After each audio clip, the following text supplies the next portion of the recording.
10 kilowatt system na kupatia hii inverter ya 8.3, battery ya 10 kilowatt na panels 8 of them za 620 watts, monocrystalline bifacial panels.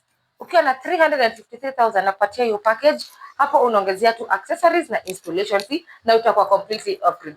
Hiyo 10 kilowatt inaweza kusaidia kufanya nini? Uko na nyumba yako 2 bedroom, 3 bedroom, 4 bedroom, unaweza tumia power all those household appliances kwa nyumba, electric gate, electric fence zote. Ama unaweza tumia kwa biashara yako kama uko na butchery, kama uko na warehouse, hizo businesses zote, na uko na spa, uko na saloon, hizo vitu zote unaweza tumia hii system yetu kurani hizo biashara zako. Kama uko interested, nipigie, we do deliveries countrywide na tuko na pia technicians on site. Ukinunua immediately unakuwa installed for the same day. Namba iko hapo kwa bio. Nipigieni watu wangu.